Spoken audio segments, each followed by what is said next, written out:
Здравствуйте, дорогие друзья! С вами юрист Валерий Табаков. На своем YouTube-канале я уже достаточно давно, очень подробно, шаг за шагом освещаю весь ход судебного процесса по делу об убийстве Ирины Фарион, в котором обвиняется Вячеслав Зинченко. Сегодня в этом видео я представлю очень важную тему – политическую составляющую этого процесса. Мы с вами разберем ее максимально подробно и обстоятельно. И сделаю я это не для того, чтобы политика каким-то образом повлияла на судебное решение или на ход процесса. Суд обязан руководствоваться исключительно законом, доказательствами и принципами справедливости. Политические пристрастия не должны играть никакой роли. Я поднимаю эту тему, потому что она имеет огромное личное значение для самого обвиняемого Вячеслава Зинченко, а вместе с ним для многих тысяч украинцев, особенно для русскоязычных граждан нашей страны, которые ежедневно сталкиваются с языковой дискриминацией. Давайте разберемся во всем очень детально. Поехали. С самого начала судебного процесса Вячеслав Зинченко занял четкую и последовательную позицию. Он отказывался давать любые показания, которые могли бы быть использованы против него. Он строго придерживался этой защитной тактики, следуя рекомендациям своего адвоката Игоря Сулимы. В рамках этой линии поведения он пытался изображать из себя убежденного бандеровца, ярого украинского националиста. Но к чему в конечном итоге привела эта стратегия? К сожалению, она привела именно к тому, что мы наблюдаем сейчас, в реальном времени, к прямому, жесткому и открыто враждебному столкновению с теми политическими силами, которые позиционируют себя как главные и единственно правильные украинские националисты. Прежде всего с так называемыми фарионистами и партией «Свобода». Именно эти люди и структуры сегодня оказывают беспрецедентное, массированное давление на суд всеми доступными им средствами, как законными, так и теми, которые прямо противоречат нормам украинского законодательства. Они демонстративно и цинично игнорируют один из основополагающих принципов правосудия – презумпцию невиновности, которая четко закреплена в Конституции Украины и в Уголовном процессуальном кодексе. Мы все стали свидетелями того, как София Особа, едва увидев в зале суда Вячеслава Зинченка, сразу начала кричать: «За що ти вбив мою маму. Давайте честно зададим вопрос. София, а откуда вы с такой уверенностью знаете, что именно этот человек убил вашу маму? На основании каких неопровержимых фактов вы делаете такое заявление еще до того, как суд вынес приговор?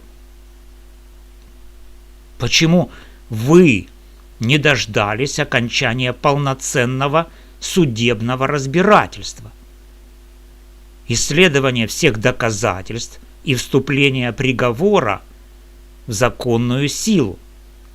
Такие эмоциональные и категоричные заявления больше напоминают заранее спланированную кампанию по формированию негативного общественного мнения, чем позицию человека, который действительно хочет установить объективную истину и добиться справедливости.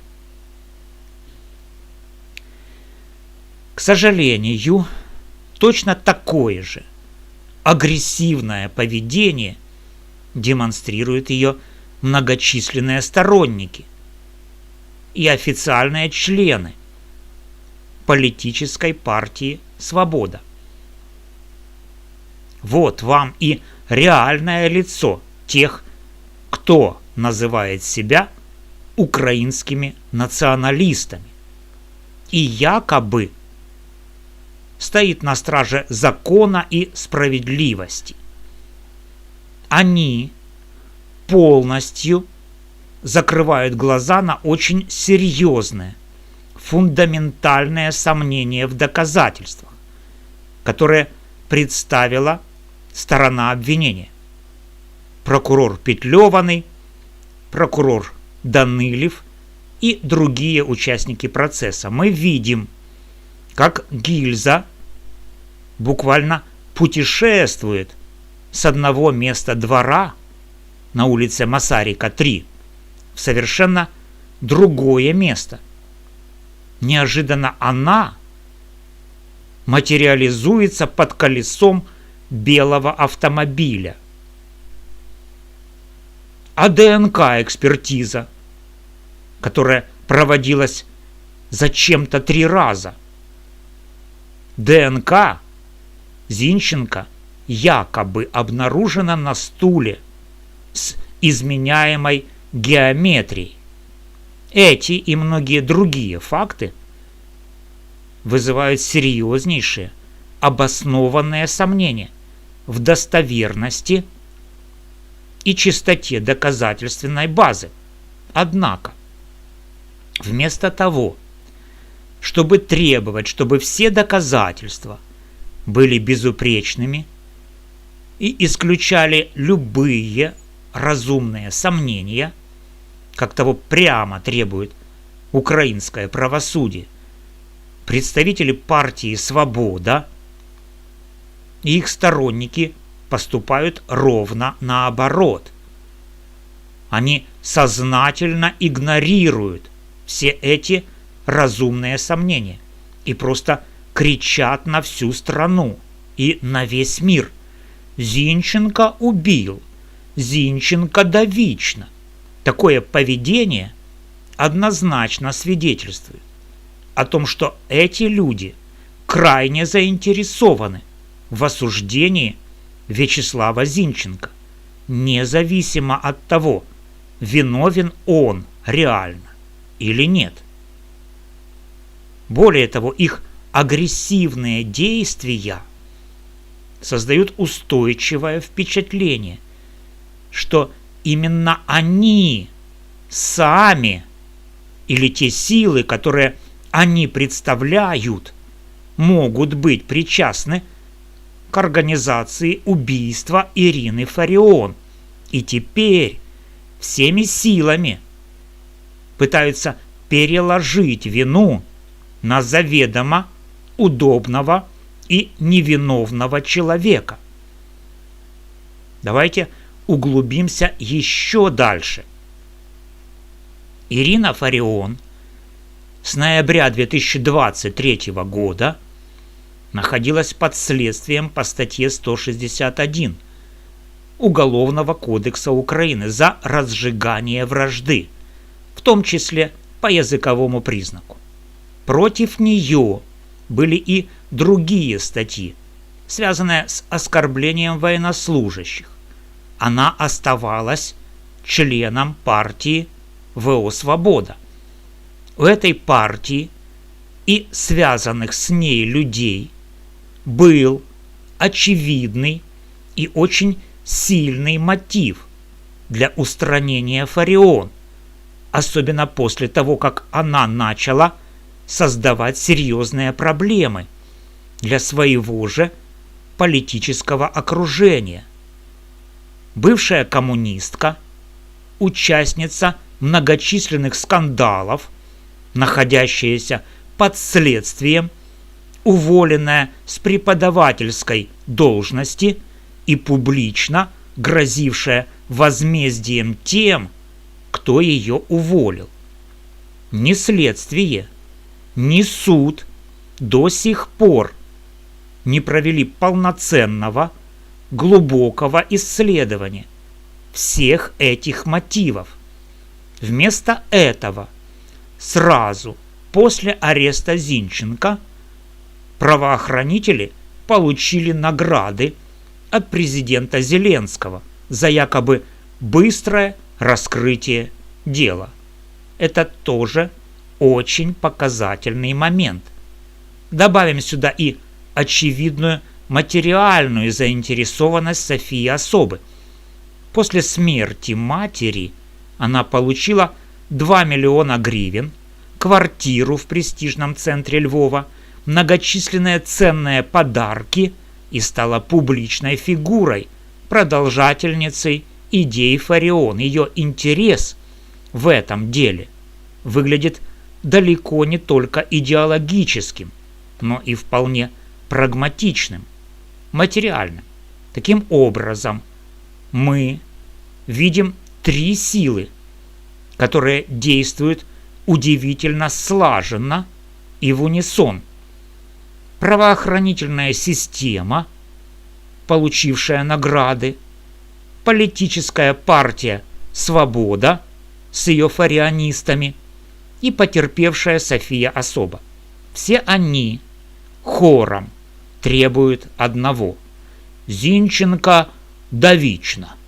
Это очень сильно напоминает именно согласованные, скоординированные действия, фактически заговор части политической и правоохранительной системы Украины, направленный на то, чтобы отвести все подозрения от себя и повесить вину на удобного обвиняемого. С моей точки зрения, как профессионального юриста, Вячеславу Зинченко давно пора кардинально пересмотреть свою позицию в этом процессе. Дальнейшая самоидентификация как украиноязычного, украинского националиста не стоит того, чтобы ее искусственно натягивать на себя.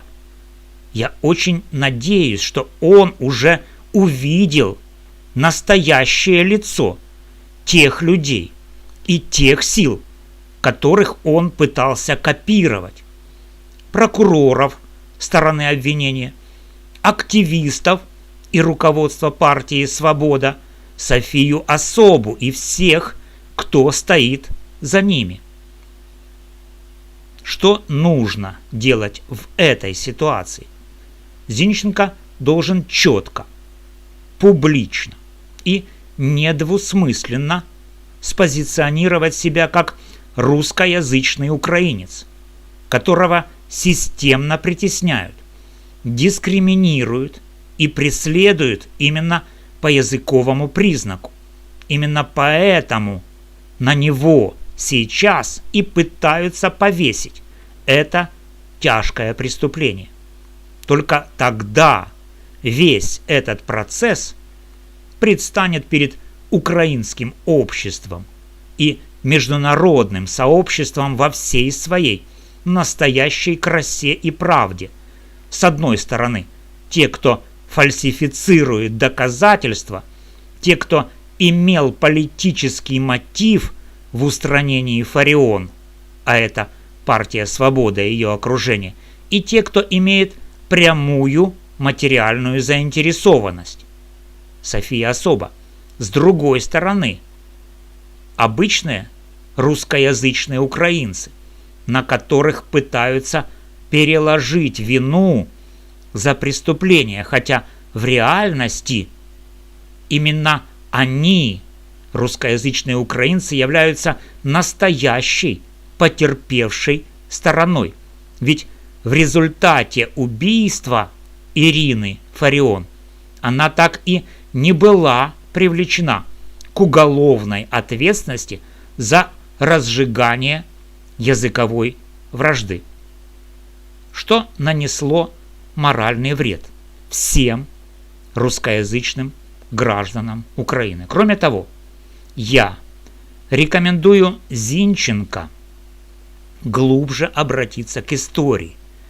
Он может с полным правом и гордостью заявить, что является русскоязычным украинцем, потомком граждан Великой Болгарии, первого христианского государства на территории современной Украины, образованного еще в VII веке.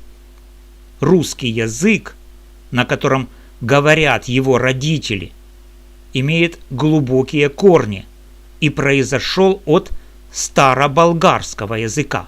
В этом нет никакого противоречия, наоборот, это мощный исторический аргумент, повод гордиться своими древними корнями и требовать действительно справедливого, непредвзятого и объективного судебного процесса. Требовать привлечения к юридической ответственности всех, кто фальсифицировал доказательства, всех, кто оказывает незаконное давление на суд, и всех, кто имеет политическую или материальную заинтересованность в исходе этого дела. Вот такие вот, друзья, подробные и честные размышления о том, что же на самом деле происходит сегодня в этом резонансном процессе. Спасибо, что были со мной до конца этого важного выпуска. Подписывайтесь на канал, ставьте лайки, делитесь видео с друзьями и обязательно пишите свои мысли и мнения в комментариях. Я их внимательно читаю. До новых встреч. С вами был юрист Валерий Табаков.